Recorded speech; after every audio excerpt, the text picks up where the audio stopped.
जैसा कि क्वेश्चन आपको स्क्रीन में दिख रहा होगा, 15,000 की राशि को 16% वार्षिक ब्याज की चक्रवृद्धि पर उधार दिया गया, तो दूसरे वर्ष और तीसरे वर्ष का चक्रवृद्धि ब्याज के बीच का अंतर क्या है। ये क्वेश्चन नॉर्मल नहीं है, ठीक है।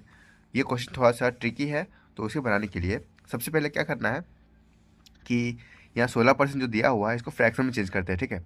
जो 16% है उसको फ्रैक्शन में अगर चेंज करेंगे तो क्या आ जाएगा, यहाँ पर 4/25, ठीक है। काट कर देख लीजिएगा। उसके बाद क्या होगा, यहाँ जो वैल्यू दिया हुआ है 15,000 रुपया हमारे पास प्रिंसिपल है, उसे हम देखो यहाँ पर 15,000 है, उसका 4/25 निकालेंगे यानी कि 16%, ठीक है।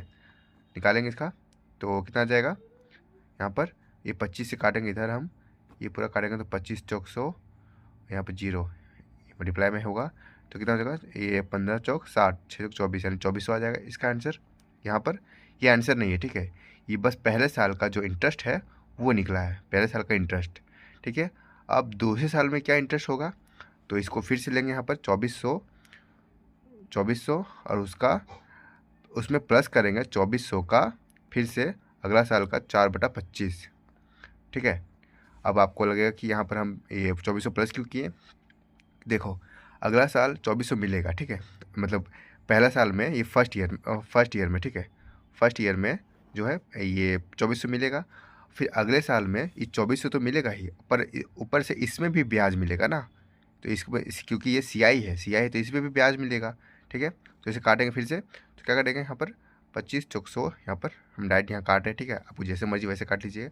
तो यहाँ पर 24 चौक 96, 96 इंटू 4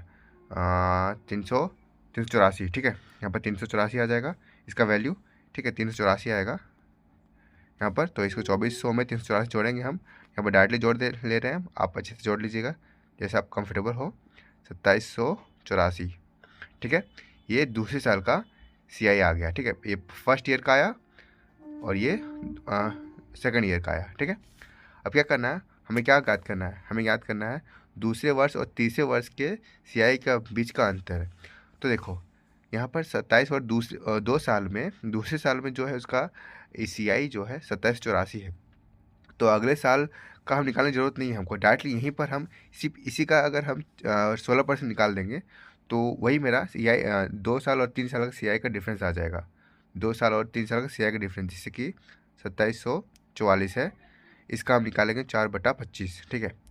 तो इसको कैसे करेंगे, इसको सॉल्व करने के लिए सबसे आसान बनाने के लिए दोनों तरह यहाँ पर हम इसको 100 बना लेते हैं, ठीक है। 4 से गुना करते हैं, यहाँ भी 4 से गुना करते हैं ताकि यहाँ 100 हो जाता है, तो अब गुना करना आसान रहेगा यहाँ पर। जैसे कि हो गया यहाँ 25 चौक, तो ये यहाँ पूरा वैल्यू 100 बन जाएगा, ठीक है। अब हमें ऊपर सॉल्व करना है, तो 4 चौक 16, 16 चौक 64, ठीक है। यहाँ पर उसके बाद से जो कि हमारा ऑप्शन है यहाँ पर दिख रहा है, ऑप्शन दिख रहा है हमें, ये आंसर पॉइंट ही में आएगा, यानी कि हमको पूरा सॉल्व करने की जरूरत नहीं है। ऑप्शन नंबर ए दिख रहा है यहाँ पर आएगा, ठीक है। सॉल्व कर देख सकते हैं, ये आंसर आएगा 44, ठीक है, 0.44445, ये आंसर आएगा। गुना करने की जरूरत नहीं है क्योंकि यूनिट डिजिट मिल जा रहा है, तो ये हमारा आंसर होगा, ठीक है।